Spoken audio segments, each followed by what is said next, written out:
نحمده ونصلي على رسوله الكريم أما بعد فأعوذ بالله من الشيطان الرجيم بسم الله الرحمن الرحيم ولا تحسبن الذين قتلوا في سبيل الله أمواتا بل أحياء عند ربهم يرزقون صدق الله العظيم.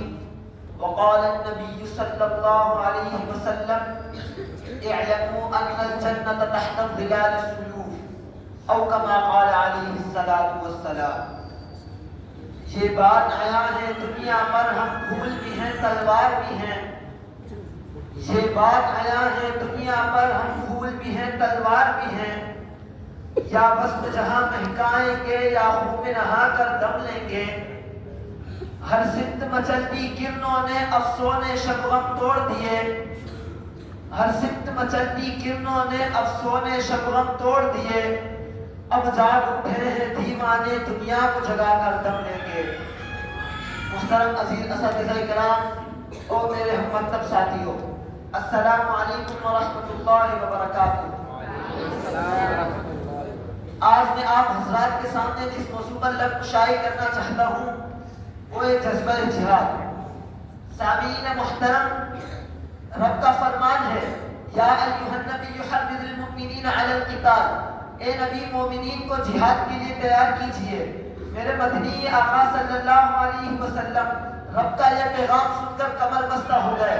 مدینہ کی در و دیوار سے حی علی الجہاد اور یا خیر اللہ النبی کی صدا بلند ہونے لگی.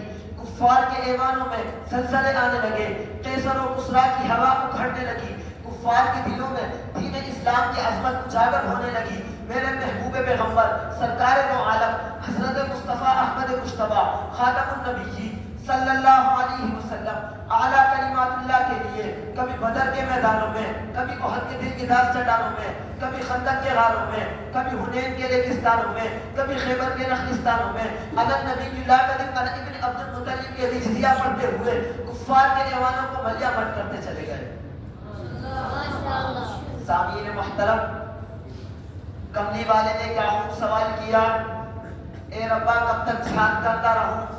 عرض سے آواز آئی وقاتلوہم حتی لا تکون فتنة ویکون الدین کلہ للہ. اے نبی جہاد کرتے رہیے حتیٰ کہ پورا کا پورا دین اللہ کا ہو کر رہ جائے اور دنیا میں کفر کا نام و نشان مٹ جائے. کملی والے نے ایک اور سوال کیا، اے ربا شہید کو کیا ملے گا؟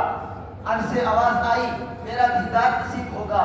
پھر تو کملی والے نے جواب سن کر ذوق و شوق سے پڑھتے چلے گئے.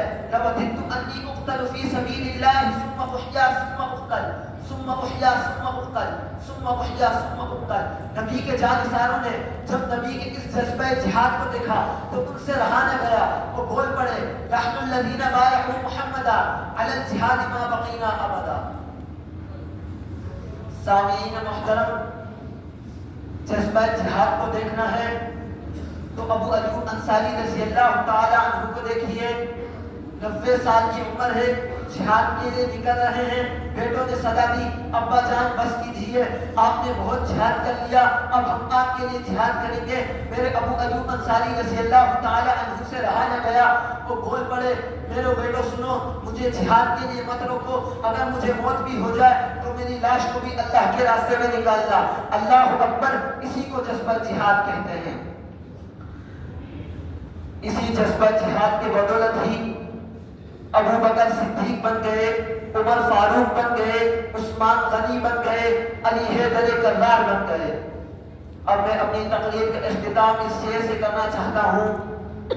ارباب حکومت سے کہہ دو یہ عزم کیا ہے ہم سب نے، جو حق کے مقابل آئے گا ہم اس کو مٹا کر دم لیں گے. یہ کفریہ دلال بلا کیا خواب ڈرائیں گے ہم کو، ہم راہ وفا کے راہ روح منزل ہی جا کر دم لیں گے. وما علینا الا البلاغ المبین.